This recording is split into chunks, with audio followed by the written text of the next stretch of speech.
اعوذ باللہ من الشیطان الرجیم بسم اللہ الرحمن الرحیم بسم اللہ الرحمن الرحیم طٰ، یہ پھر حروف مقطعات ہیں. ما انزلنا علیک القرآن لتشقی، ہم نے یہ قرآن آپ پر اس لیے نازل نہیں کیا کہ آپ مشقت میں پڑھیں، لیکن یہاں یہ کہ تشقیٰ جو ہے وہ نامرادی کے لیے بھی آتا ہے. یہ عربی زبان میں یہ جو بعض حروف ہیں را با با رب، لیکن یہ کہ را با وا یا جس سے ربا بنتا ہے، ان میں بہت قرب ہے. اس طرح شین قاف یا اور شین قاف قاف شق، مشقت تشقیٰ، یہ بھی معنی ہے اس کے، لیکن یہ کہ زیادہ میرے نزدیک راجح معنی یہ ہے اے نبی ہم نے یہ قرآن اس لیے نہیں نکالا کہ آپ ناکام ہوں. یہ اصل میں حضور کے لیے بڑی خوشخبری ہے، کامیابی آپ کے قدم چومے گی. یہ قرآن قول فصل بن کر نازل ہوا ہے، آپ ناکام نہیں ہوں گے، آپ جو ہے پوری طریقے سے اپنے اس مشن کے اندر کامیاب ہوں گے. عام طور پہ ترجمہ یہ کیا گیا ہے کہ آپ مشقت میں نہ پڑیں، محنت میں نہ پڑیں، آپ کا کام پہنچا دینا ہے. باقی اب لوگ نہیں مان رہے تو اس کی وجہ سے آپ اپنے آپ کو اس صدمے سے ہلاک نہ کر دیجئے کہ لعلک باخع نفسک علی آثارہم ان لم یؤمنوا بہذا الحدیث اسفا الا یکونوا مؤمنین الا تذکرۃ لمن یخشی. یہ تو صرف یاد دہانی ہے ان لوگوں کے لیے جن میں کچھ خوف خدا ہے.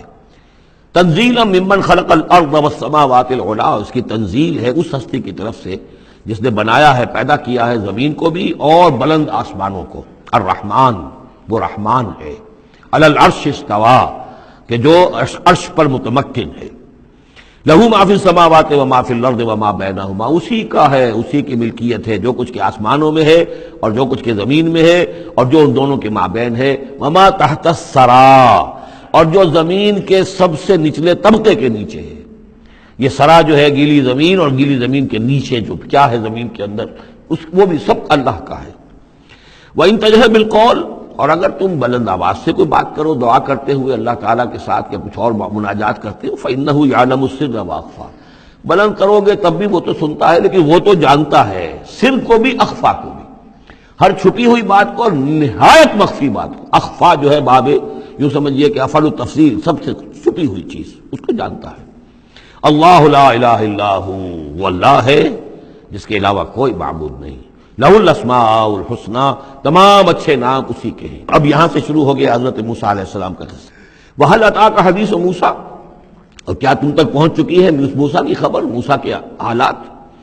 اذ رأى نارا، جب وہ مدین سے واپس آ رہے تھے اپنی اہلیہ کے ساتھ تو انہوں نے دیکھا کہ کچھ آگ ہے. اذ رأى نارا، رات، اندھیری رات تھی، سردی کا موسم تھا، تو یہ کہ شاید راستہ بھی اس وقت کچھ گم سا ہو گیا تھا. دیکھا آگ ہے. رأى نارا فقال لأهله، انہوں نے کہا اپنے گھر والوں سے امکثوا، آپ ذرا ٹھہریے یہاں پر انتظار کریں. انی آنست نارا، مجھے آگ نظر آئی ہے. لعلی آتیکم منہا بقبس، یہ بھی ہو سکتا ہے کہ میں وہاں سے کوئی چنگاری لے آؤں تاکہ یہاں ہم آگ روشن کر لیں تو سردی میں اس کو آگ کو تاپ بھی سکیں گے. اور اجد علی النار ہدی، یا جو آگ کی جگہ پر میں پہنچوں تو وہاں سے مجھے رہنمائی بھی مل جائے کہ صحیح راستہ کون سا ہے، ہم کسی غلط راستے پر تو نہیں بھٹک آئے.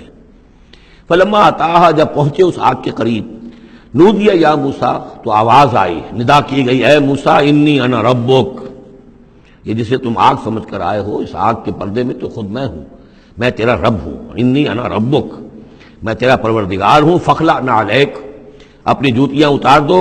انک بالوادی المقدس طویٰ، اس لیے کہ اس وقت تم ایک بڑے پاک وادی میں، مقدس میں، طویٰ میں ہو. وانا اخترتک، اور میں نے تمہیں اختیار کر لیا ہے، پسند کر لیا ہے، چن لیا ہے، ایک بڑے مشن کے لیے تمہارا سلیکشن ہو گیا ہے. فاستمع لما یوحیٰ، تو اب ذرا توجہ سے سنو جو وحی تم پر کی جا رہی ہے. اننی انا اللہ لا الہ الا انا، یہ مقام اس اعتبار سے قرآن مجید میں بہت منفرد ہے کہ جو انانیت کبریٰ ہے، اللہ کی انانیت کبریٰ جس طرح ان الفاظ میں قرآن مجید میں ظاہر ہوئی ہے، میرے علم کی حد تک کوئی دوسرا مقام نہیں ہے. علامہ اقبال نے یہ الفاظ استعمال کیے نا کہ ایک تو ہماری انائے صغیر ہے، دی اسمال ایگو، میں، ایک ہے بڑی ego, the great I am, the infinite ego. وہ اللہ کی جو انا ہے، انائے کبیر، اس انائے کبیر کا جس طرح سے ظہور ہوا ہے قرآن مجید میں اس مقام پر اور کس جگہ نہیں. اننی انا اللہ لا الہ الا انا، یقیناً میں ہی ہوں، میں ہوں اللہ اور میرے سوا کوئی معبود نہیں.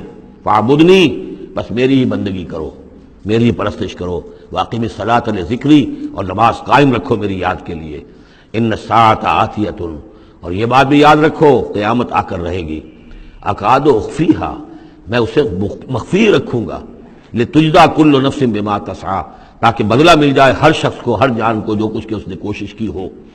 فلا یصدنک عنہا من لا یؤمن بہا، تو دیکھنا تمہیں کہیں روگردان نہ کر دیں وہ لوگ کہ جو اس پر ایمان نہیں رکھتے، جو آخرت کو نہیں مانتے، کہیں تمہیں بھی آخرت سے برگشتہ نہ کر دیں یا نماز سے برگشتہ نہ کر دیں۔ یہ عنہا کی ضمیر دونوں طرف جا سکتی ہے۔ واتبع ہواہ، وہ لوگ کہ جو اس سے آخرت سے خود جو ہے روگردان ہے، اور جنہوں نے کہ اپنی خواہشات کی پیروی کی ہوئی ہے، فتردا، تو تم بھی ہلاک ہو جاؤ گے اور تم بھی گڑھے میں گرو گے۔ وما تلک بیمینک یا موسیٰ، اور اے موسیٰ تمہارے یہ داہنے ہاتھ میں کیا ہے؟ قال ہی عصائی، کہا یہ میرا عصا ہے، اتوکا علیہا۔ اس میں نکتہ نکالا ہے مفسرین نے کہ دیکھیے جو اللہ تعالیٰ سے مخاطبت اور مکالمے کا جو ایک ذوق حاصل ہو رہا ہے، تو جواب اتنا ہی کافی تھا یہ میرا عصا ہے، لیکن آگے بڑھا رہے بات کو، یہ میرا عصا ہے، اتوکا علیہا، میں اس پہ ذرا ٹیک لگا لیا کرتا ہوں، واحش بہا علی غنمی، اور میں اپنی بکریوں کے لیے اس سے پھر پتے جھاڑتا ہوں درختوں سے، وَلِيَ فِيهَا مَآرِبُ أُخْرَى، اور میرے اور بھی بہت سے کام ہیں جو اس لاٹھی سے، اس عصا سے میں لیتا ہوں۔ قال القها یا موسیٰ، فرمایا ذرا جو ڈال دو زمین پر اس کو اے موسیٰ، فالقاها، تو انہوں نے ڈال دیا، فَإِذَا هِيَ حَيَّةٌ تَسْعَىٰ، تو وہ تو دیکھتے ہی دیکھتے ایک سانپ بن گیا، چلتا ہوا دوڑتا ہوا۔ قال خذها ولا تخف، ایک دوسرے مقام پر آپ دیکھیں گے کہ حضرت موسیٰ پر اتنا خوف طاری ہوا کہ پیٹھ موڑ کر بھاگے وہاں سے، وَلَّا مُدْبِرًا، وہاں سے بھاگے، لیکن یہ کہ اللہ نے فرمایا موسیٰ ڈرو نہیں، واپس آؤ اور اس کو پکڑو، یہاں وہ تفصیل نہیں ہے۔ قال خذها ولا تخف، فرمایا اس کو پکڑ لو اور ڈرو نہیں، سنعیدها سیرتها الاولی، ہم اسے لوٹا کر واپس لے جائیں گے اس کی پرانی شکل پر، پرانی سیرت پر۔ وَاضْمُمْ يَدَكَ إِلَىٰ جَنَاحِكَ، اور ذرا اپنا ہاتھ جو ہے وہ اپنی بغل کے ساتھ ملاؤ، تخرج بیضاء، پھر جب نکالو گے تو وہ نکلے گا بالکل سفید ہو کر روشن، من غیر سو، بغیر اس کے کہ اس میں کوئی بیماری پیدا ہوئی، وہ برس نہیں ہوگا، اس میں برس نہیں بلکہ یہ کہ بغیر کسی مرض کے وہ چمکتا ہوا ہوگا سفید۔ آیتن اخری، یہ دوسری نشانی ہے۔ تو یہ دو نشانیاں ہم نے تمہیں دی ہیں، لنریک من آیاتنا الکبریٰ، تاکہ ہم دکھائیں تمہیں اپنی بڑی نشانیاں، ان میں سے کچھ نشانیاں، یہ دو نشانیاں ہم نے دی ہیں۔ اذهب الى فرعون انه طغى، اب جاؤ فرعون کی طرف، وہ بہت سرکش ہو گیا ہے، اس کی سرکشی جو ہے وہ اب حد سے تجاوز کر رہی ہے، تو جاؤ اور اسے دین کی دعوت دو، خیر کی دعوت دو، اور خاص طور پر یہ بھی کہو کہ بنی اسرائیل پر ظلم نہ کرے، اور انہیں واپس جانے دے جہاں سے وہ آئے تھے، فلسطین سے۔ صدق اللہ العظیم۔